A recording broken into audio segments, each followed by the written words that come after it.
Good morning, everyone. It's Brenda Quintana here, and today is Casing Tuesday.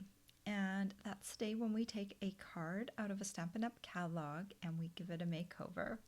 We started Casing Tuesday, many years ago, and it was started by one of my team members who wanted to basically copy cards out of the catalog. And over time, it evolved. And now we have a Facebook group and we have people that play with us every single week. We have a group of bloggers or people that post elsewhere, and they do the cards every single week. And then we invite everyone else to play along with us because that's what makes it a lot more fun.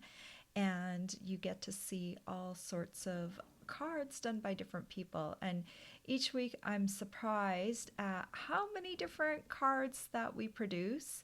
And then sometimes it's kind of fun to see how some of us have similar cards too. So, it just depends on the week. And it's just a fun way to explore stamping. And it's great if you're a beginner because it gives you a starting point.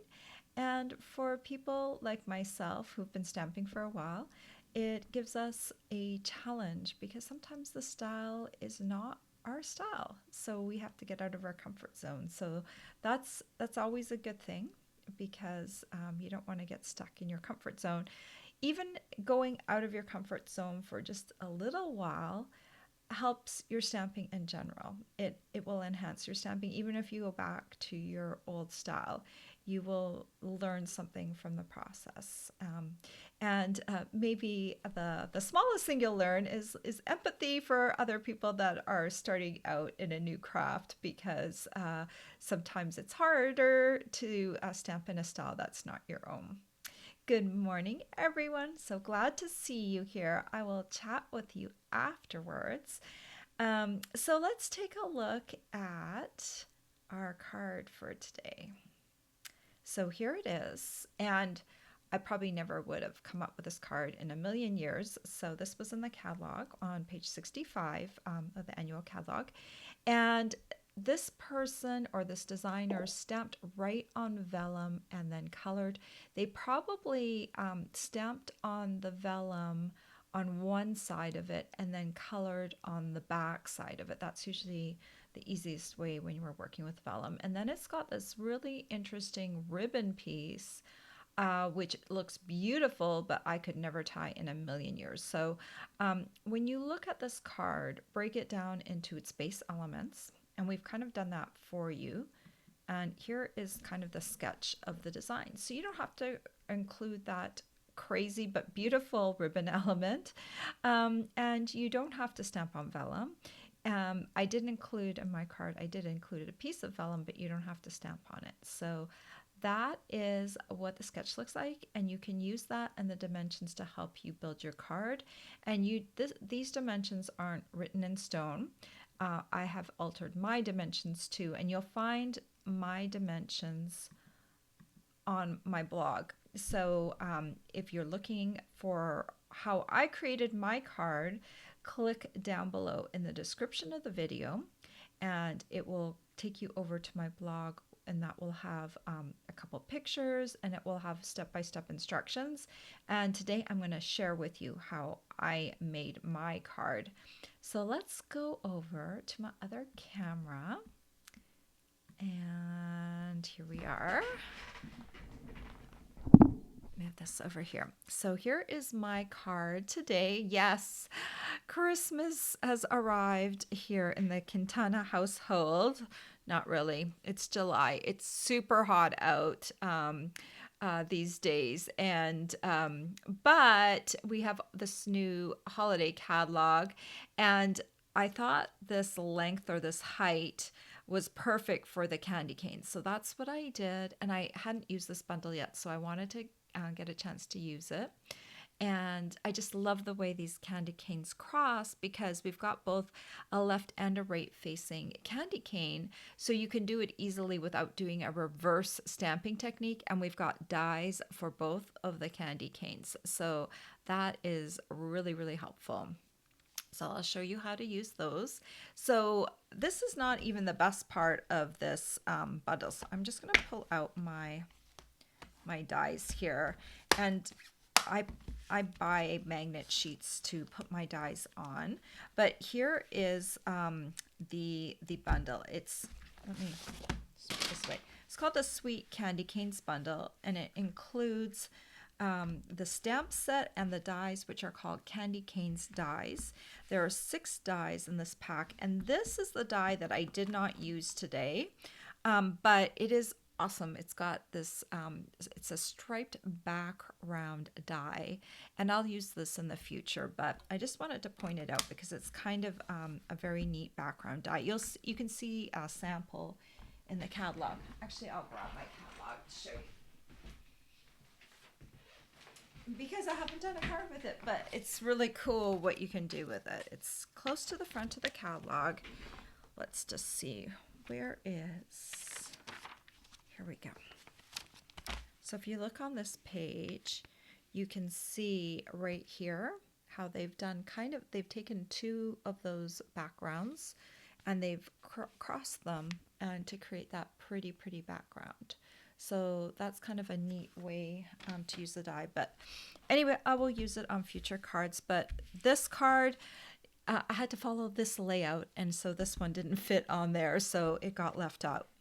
And here are the 2 candy cane dies, and then this one, these 2 matches this little sprig right here. And this actually is, I believe, I haven't tried it yet because I don't have any candy canes in the house, but I believe this is a candy cane wrap. It wraps around your candy cane and you can tie it with a ribbon.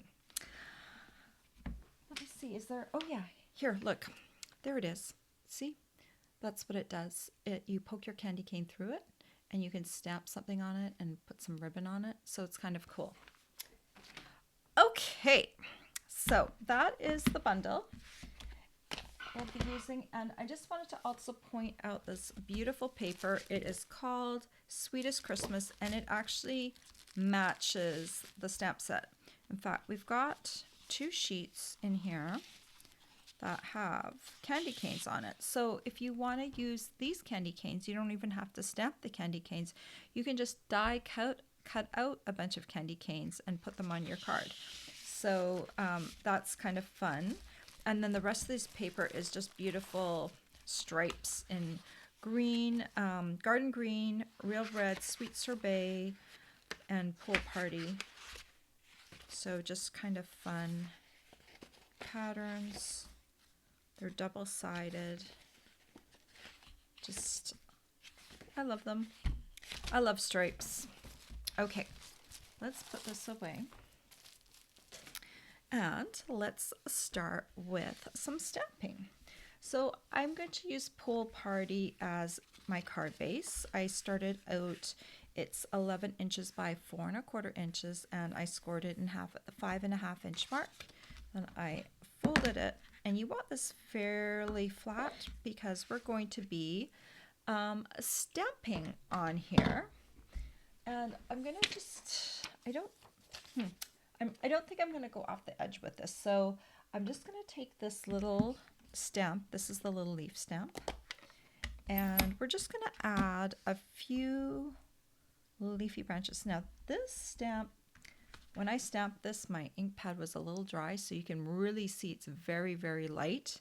But I re-inked my ink pad, so I'm hoping for a better, there we go. See, it's already a little darker.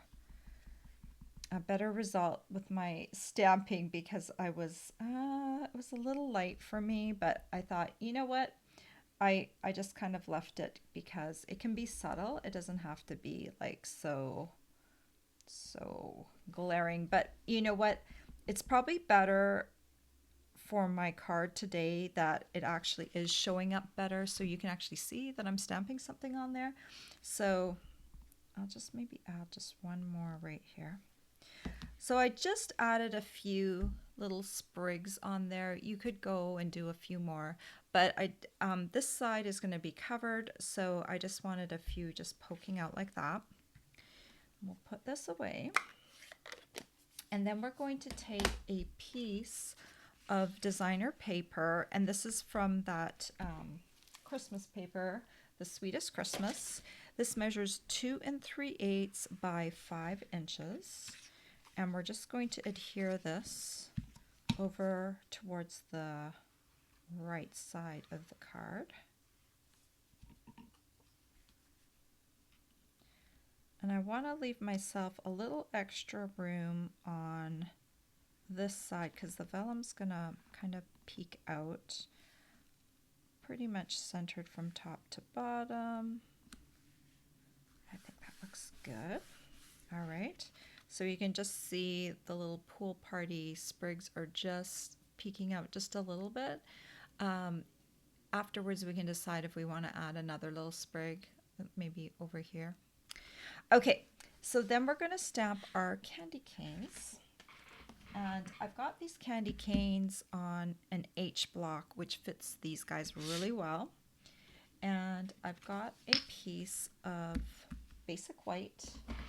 And I also inked up all my ink pads that I was using today because everything was stamping a little lightly.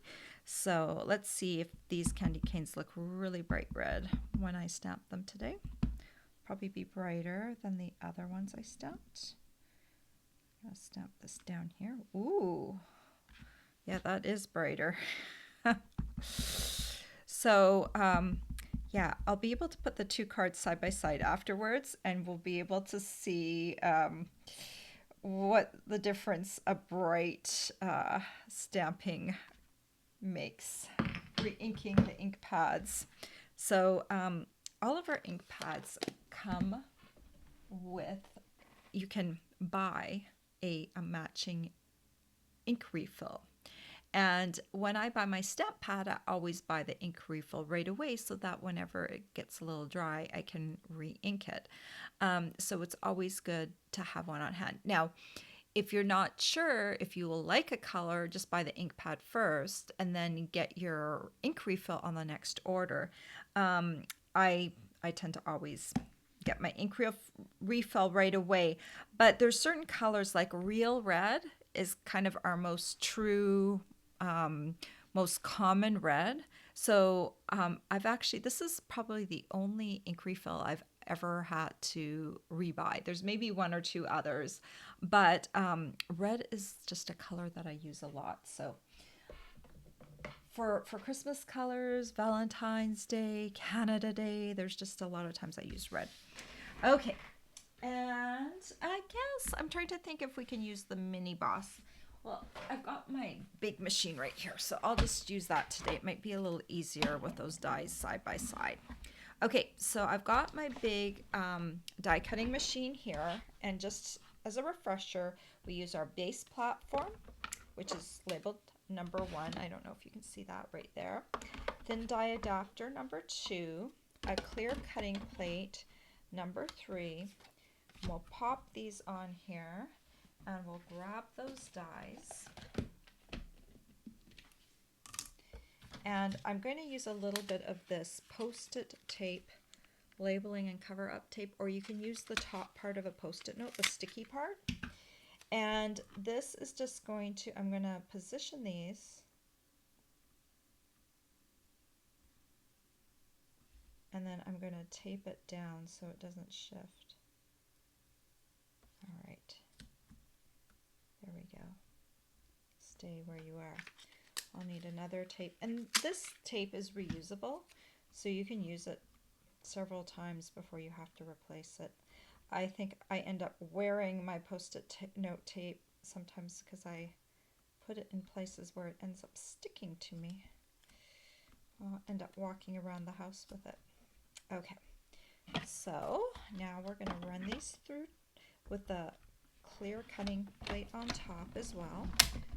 And then we'll just run these guys through and see how well I did with alignment. I've only used these dies a few times, so sometimes it takes a little moment to figure out how to align them.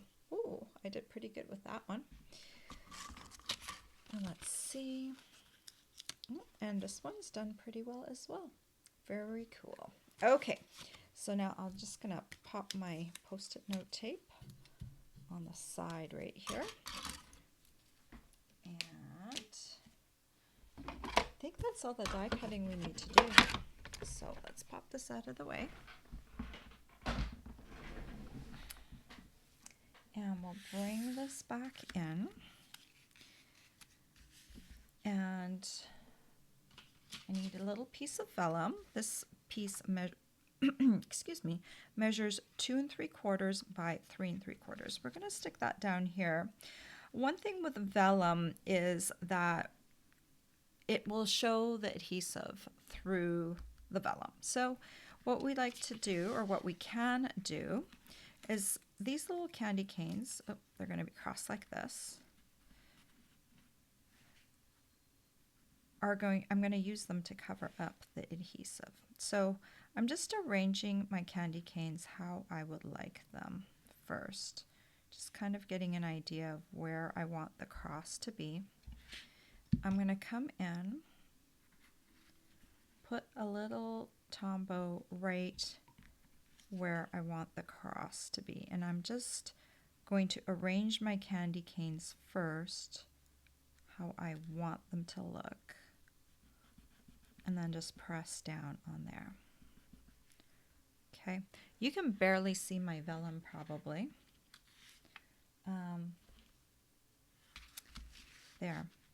There you can see my vellum a little better.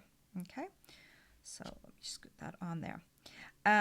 So then what I want to do, once I've got the candy canes adhered together, then I'm going to put tombow on the back of my candy canes, and then I'll center them wherever I want on the vellum. Make sure they look good. Okay, and then I'm going to flip over the vellum, and now anywhere where there's a candy cane I can put adhesive, because it's not going to show through because the candy canes are going to hide it. So I can just put adhesive along my candy canes. Not going to put it anywhere else on the vellum. And then I'm going to turn this around and center it wherever I want. Okay, on here, and then press down, and see none of the adhesive is showing because it's behind the candy cane. All right, so now we want to add like a little bow on there, and this, it also comes, or is in the same suite. You can buy it extra. It's a real red and garden green ribbon combo pack. This is a very nice light ribbon. It's about half, it says 3/8 of an inch, but it feels like more like ½ an inch to me. No? Well, let's just say it's a little bit wider than 3/8. So I guess you can call it 3/8. I don't know. It feels just a little bit wider than 3/8 to me, and it's true, it is. But it's actually not that much wider. So I'm just going to take my ribbon and just tie a little knot. And I'll take this. I'm going to just cut little angle cuts. Kind of try and make them the same size. Okay, I did not do a good job of making them the same size, but I get a second shot. It's still not the same size. I think it's because I'm cutting from this top direction. Have you ever cut your hair, like your bangs or your fringe if you're in the UK, and you keep trying to even it out, and then eventually you have like nothing left? I hope that's not what's happening with my ribbon. So I even it out. Okay, so we'll put that aside. And I want to, before I stick this down, I want to create my greeting piece down here. So I've got just a piece of basic white cardstock, and I've got my greeting, also fits on an H block because it's a very long greeting. And where's my garden green? Here it is. Garden green ink. I'm using all the ink colors except for Sweet Sorbet, that are listed in the pack. That's how I design my cards. Usually I look at, oh, I'm going to use this paper. I looked at the colors, and those are the colors I use. It's very easy. Okay, so I'm inking this up, and this is just a regular piece of paper. I don't know what the length is. It's probably, I don't know, probably longer than 4 1/4. It's probably at least 4 1/2 or maybe 5 inches long. Okay, so what I want to do, I just took it and I stamped it down here. And actually, to make it a little easier to do that, I actually trimmed my stamp right close to the words. You don't want to get too close so that you accidentally end up snipping off part of the stamp, but get close enough, and that will help you, especially if you're making a lot of these cards. It will help you if you stamp your or trim your greeting a little bit, so you can see exactly where you're stamping. And now what I'm going to do is take my trimmer and just cut this down. It's very hard to stamp on a tiny, skinny strip of cardstock, so it's easier to go afterwards and then just cut it out like this. See? And now I've got like this really tiny piece. And since this is so skinny, it's pretty easy to trim it off and be straight just by going like this and like this. Okay.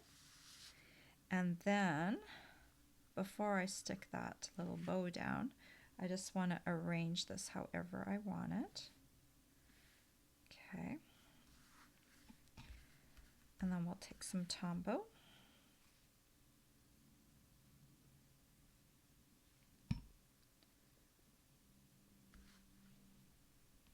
And stick it across here.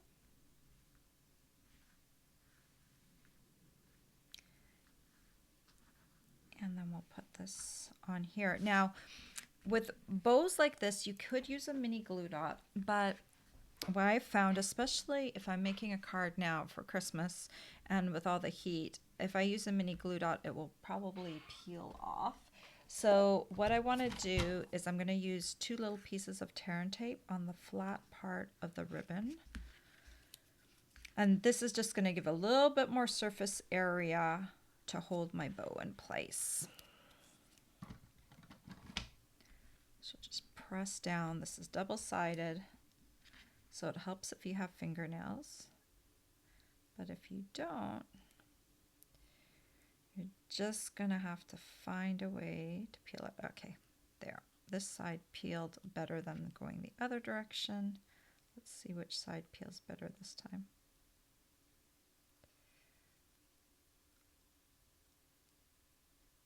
Okay, ta-da. All right, and then right where the bow crosses, I'm going to add that onto there. Scoop this away. And then where did I put my... I had everything here, but I think I put it away. Ah, here we go. So these are the adhesive backed seasonal sequins. They're in the holiday catalog. They're in the same suite of products. So we have all of these different colors here. So I'm just going to take a big fat sequin here. I'm going to put one here. I'm going to put one here on my candy cane to give a little reflection. Draw the eye there, and then I'm going to take one of these smaller ones. Come here, and we'll add it. This time we'll add one right here because there wasn't enough room for the bow. So these are really nice because you don't have to put your own adhesive on the back, and they're big enough to use. You can actually peel these off with your fingers too. You can take your pick tool or a paper piercing tool to maneuver them. Okay, so I think that's all for the card. You know what? I think we should maybe make an inside for this card. So you can see right now what a difference re-inking your ink pads makes. Look at the brightness of my candy canes, and also the pool party in the background. I don't know. I think I'm going to leave this area blank, but you could probably stamp another leaf there if you wanted to. I want the focus to be the candy canes, so I think how it ended up is all right. So if we wanted to do like an inside for this card, I'm going to grab a little piece of basic white.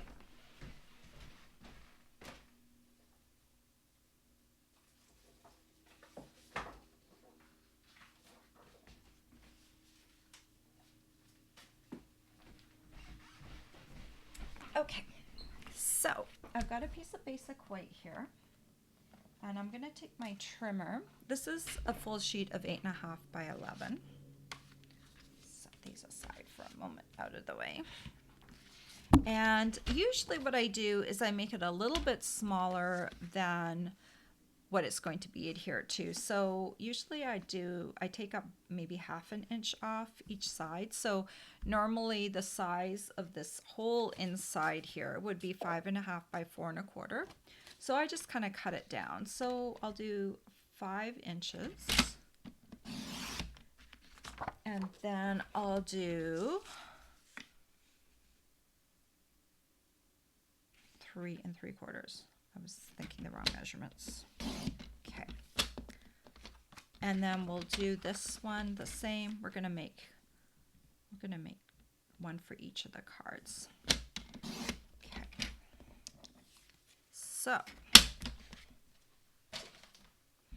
So for one of them, let's bring in our candy canes again. It would be kind of cool.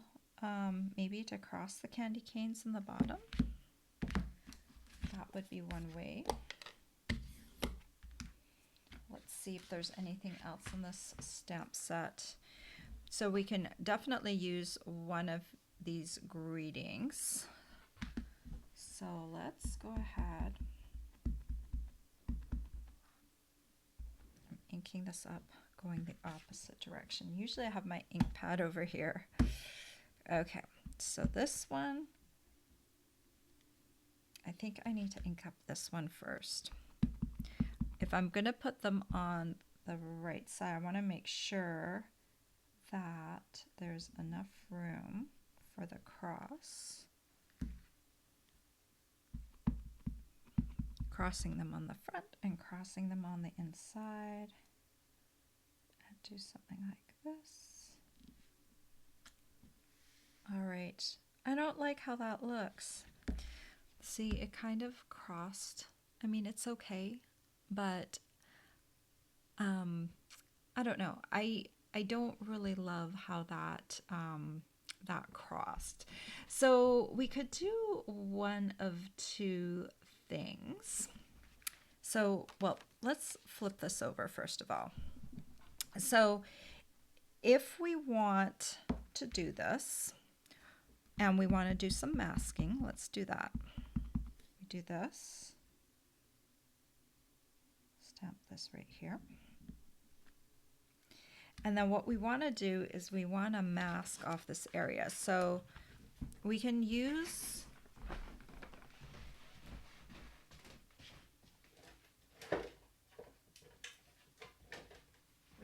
some masking paper. And this is the one that Stampin' Up!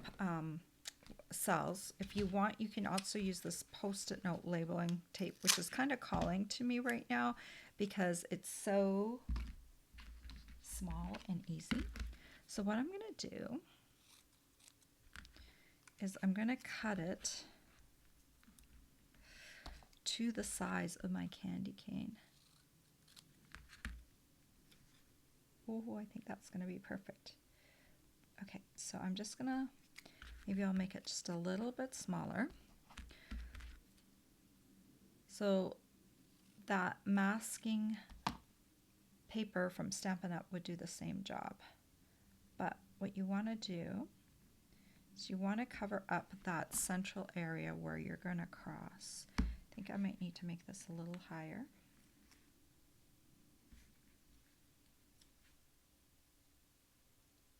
Okay. So this is going to cross right here.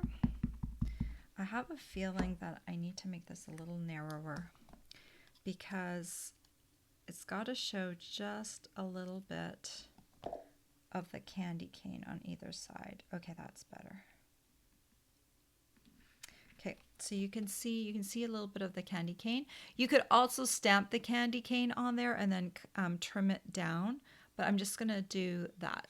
Okay, so now when we stamp it, it should.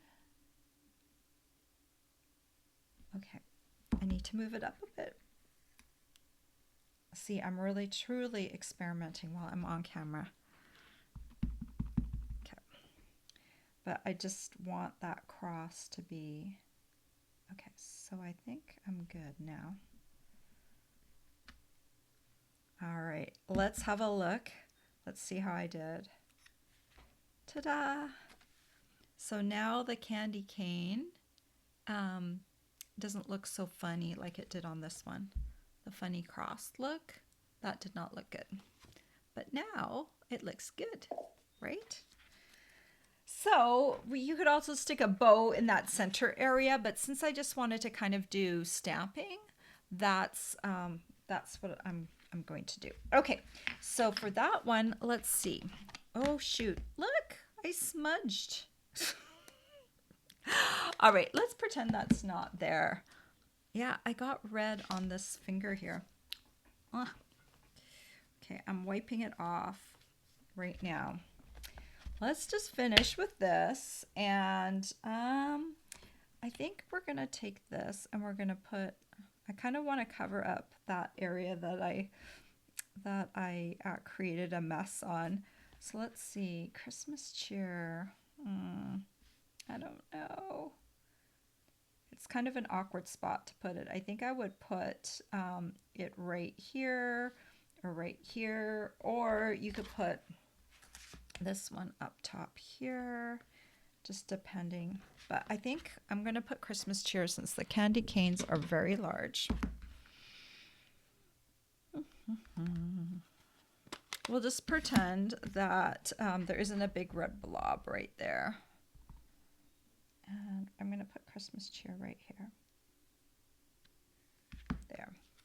So let's cover that up. And then I would put this one inside one of these cards, of course, and I would adhere it down.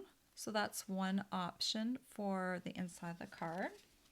If you don't want to do stamping, what sometimes happens when we're, using this pretty paper is we have leftover little pieces of the paper. So right now I don't have a ton of them, but I have like this smaller piece right here. So another thing that I like to do is I like to take those little leftover pieces and just cut them down. So all you really need sometimes is like maybe 1/2 inch, 3/4 of an inch. I think we're not going to need more than 1/2 inch. I'm going to take it off of this side. Okay. So I'm just going to take 1/2 inch, and then remember my piece is 3 3/4. Oh shoot! I think I'm going to need another one. I thought I would have enough room, but I don't, so I'm going to have to cut another one. Didn't leave myself enough. Well, this one will be for another card. 3 3/4. And then what we'll do is we'll just add just a strip. You can choose whatever side, but I love this stripy side. And I'll just glue those onto there.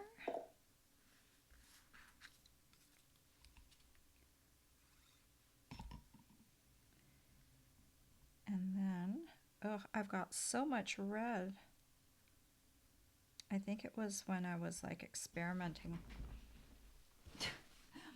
I'm gonna take some rubbing alcohol here and a tissue and take some of this red off. I won't take it all off, but at least it's going to take enough off so that I don't put it all over my project again.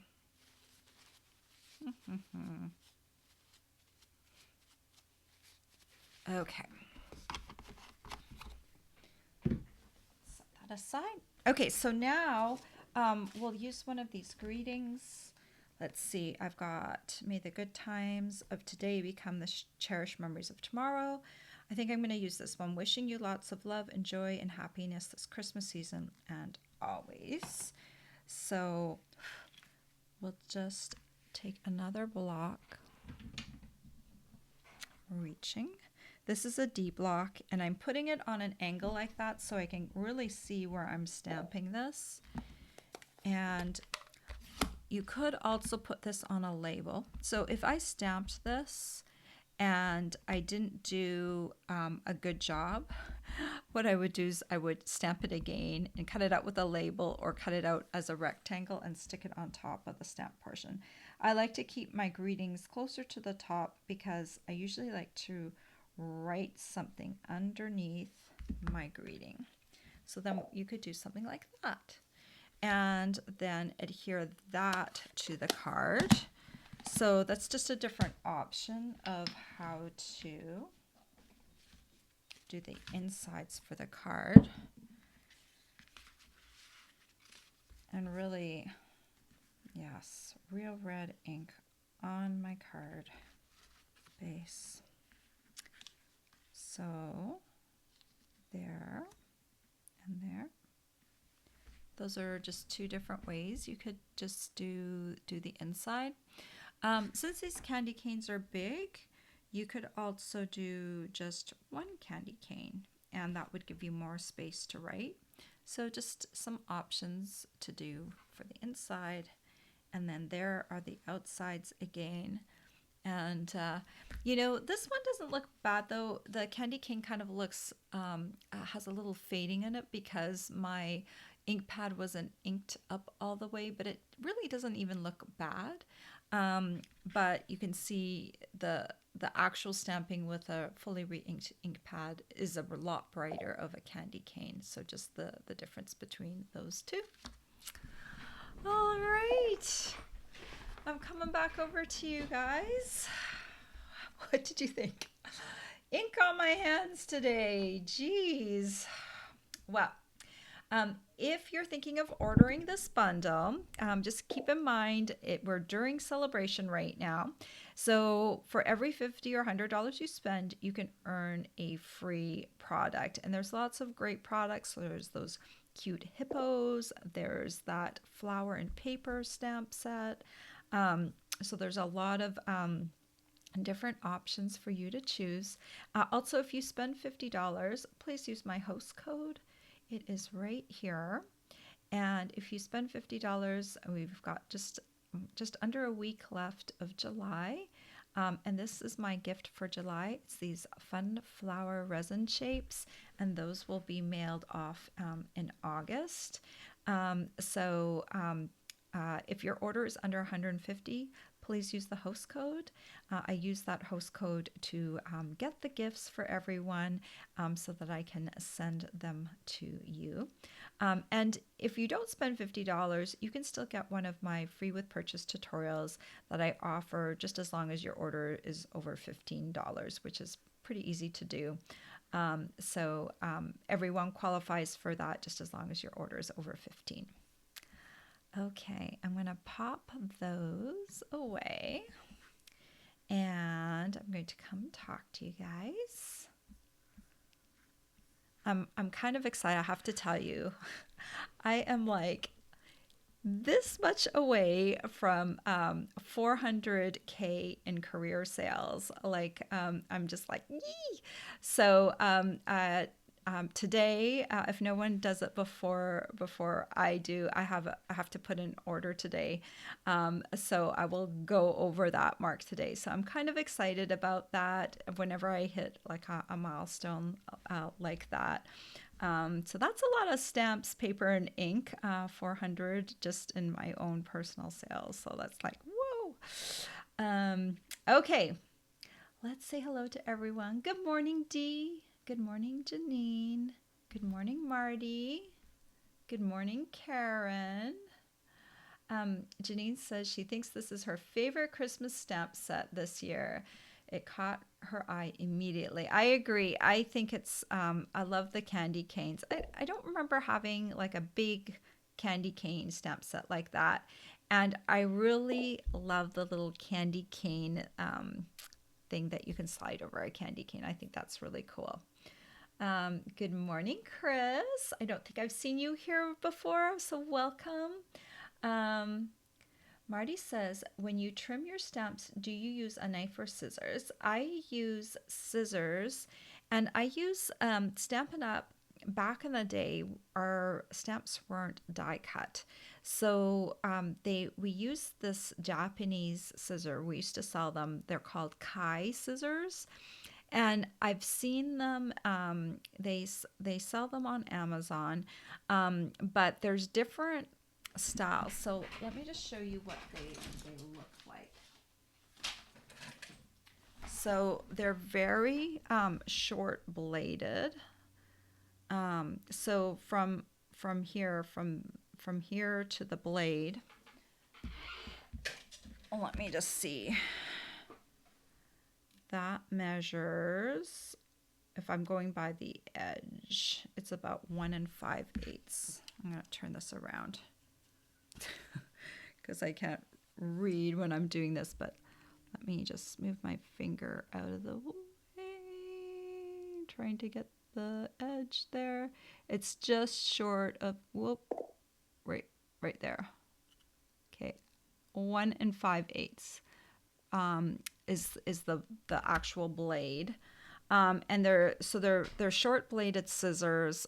They look like this, and that allows like for short kind of snips into the rubber. You tend to do like short snips rather than big long snips.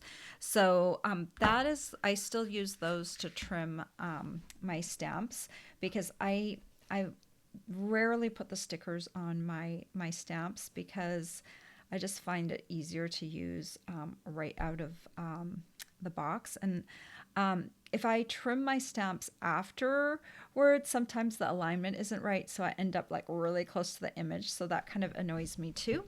So I just kind of use my stamps just right away, and I tuck my stickers away. And I don't use them, but I keep them in case someone buys my stamp set later on and wants to add the stickers. Okay, I hope that answered your question. Dee says, how do you know when you have put enough ink on your ink pad when re-inking it? I'm not sure I understand what a juicy ink pad is when it's dry. So typically when I stamp and it just, the image doesn't look as crisp anymore, I'll take an ink pad, and I'm trying to think if I have an ink pad that I haven't used for a while that I could re-ink for you. I don't know if I have one. Just looking at my Coastal Cabana. No, that's inky enough. So basically what I do is I just, nope, that one's inky enough too. I'm trying to see, Calypso Coral, you look inky enough. Haven't used pumpkin pie in a while. No. Blushing Bride. Okay, let's re-ink my Blushing Bride. Let's come over here.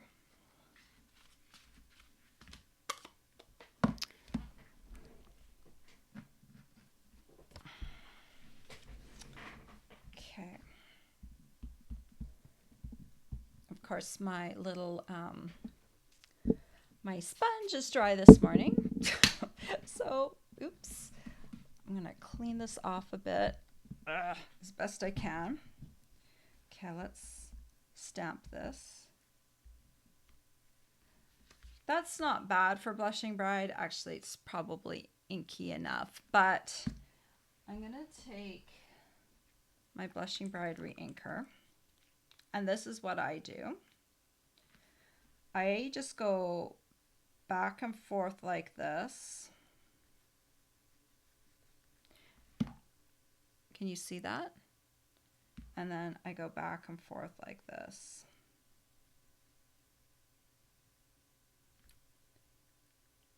That's about as much ink as I put on there. And I'm just using gentle pressure as I squeeze out that ink.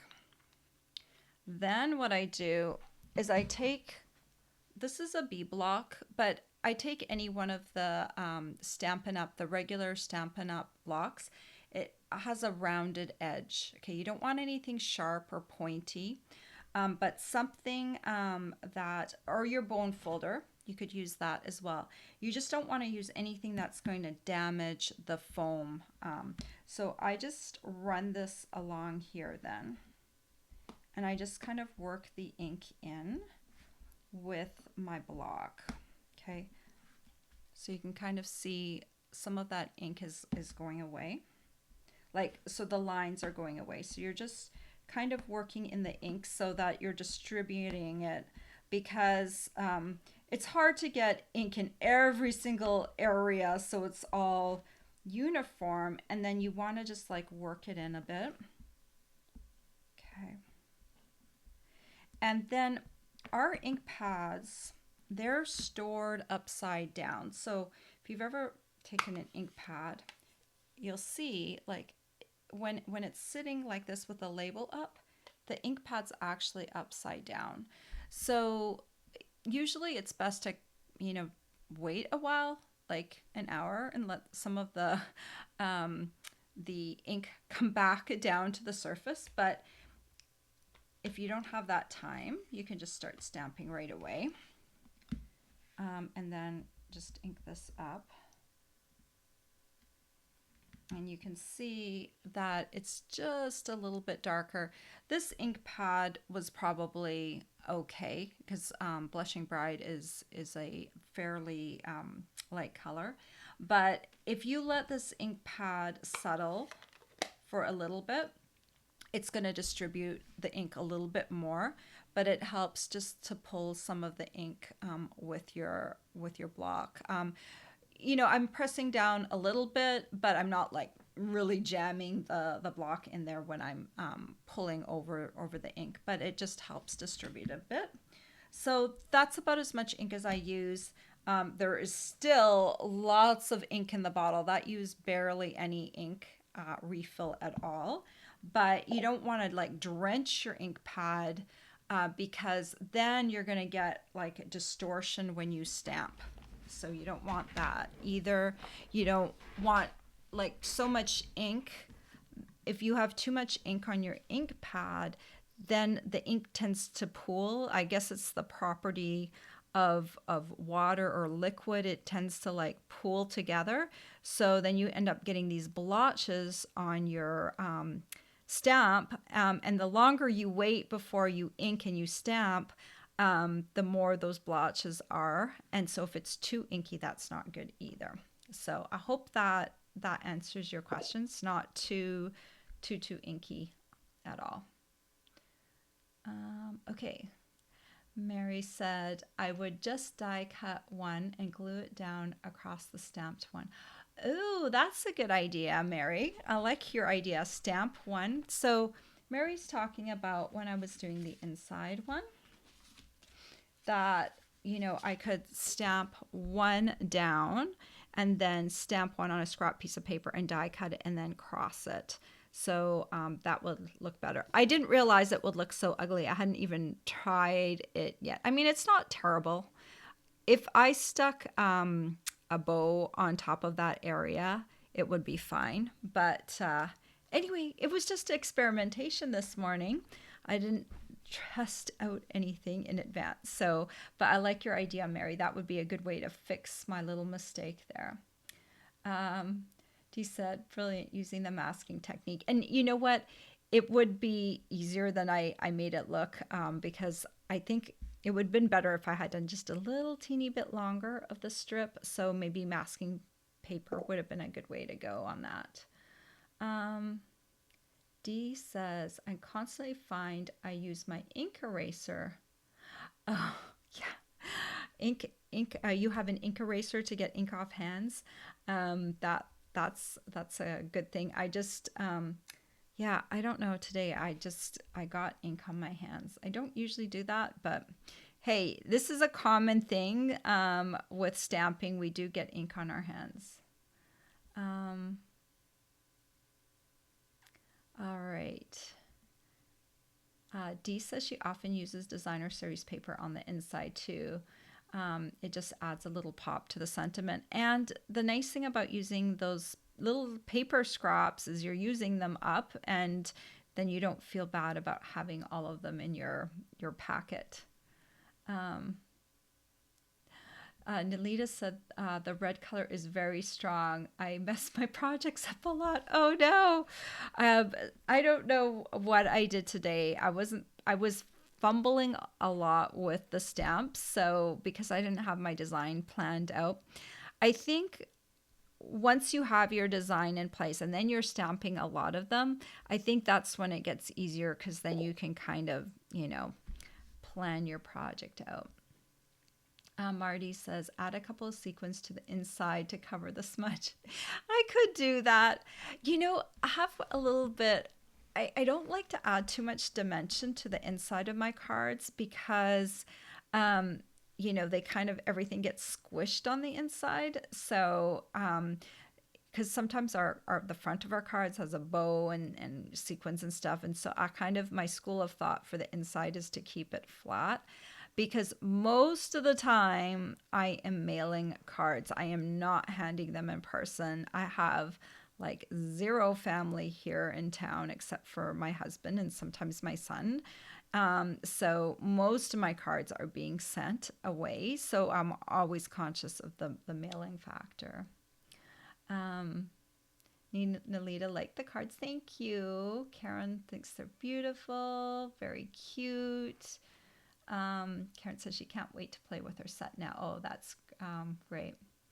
And thank you guys for the congratulations on my 400K milestone. I'm gonna cross it today, whether I put in the order or someone else does. Um, D. Oh, Marty says you have those scissors. Oh, well, that's great. Then you don't have to go out and get them. And Dee thanked me for the re-inking demo. Um, Marty says she uses an old gift card to scrape the ink in. Yeah, you just have to be a little careful with the gift card because they're very thin, and the edge could potentially damage your ink pad a little bit. So the blunt round edge of the blocks right now, the way that they make these ones, I don't know if this is going to be the same thing for the future, but they have just a really nice rounded edge, and that just, it's very easy. And you can use a bigger block. You could use a D block as well. I kind of like the maneuverability of a B block when I'm doing it. And Alita, I hope your next re-inking of an ink pad goes better. Thank you. I'm glad you liked my little demo. Oh, Dee said the ink eraser isn't for my hands. It's for the ink on the paper. I've gotten really expert at removing mistakes. Huh. Well, I have not heard of an ink eraser before, so that is really cool. I will have to have a discussion with you on that, and I would love to hear more about your ink eraser because I have never heard of it. So that's very cool. It sounds like I need one. And thank you, Janine, for the congratulations on the 400K sales. Marty asked, is it a sand eraser? Dee, I don't know if you're still on here. We'll see. And if not, in a future video, if I do get this wonderful eraser, I will definitely show it on my live, and I will erase my mistake. I'll make a mistake on purpose. I won't need to do that because I'll probably make a mistake just on my own. So anyway, Dee might be typing, so I need to keep talking. Oh, okay. Dee says, yes, it is a sand eraser. Okay, well, we'll have to have a little discussion and see the pros and cons of using one. And I hope you guys all have a great week. Don't forget, I go live on Friday on my YouTube channel at 10 a.m. Eastern Standard Time. And I'll either have a fancy full card or a 3D stamping project for you then. So I hope to see you then. Take care, everyone. Bye bye.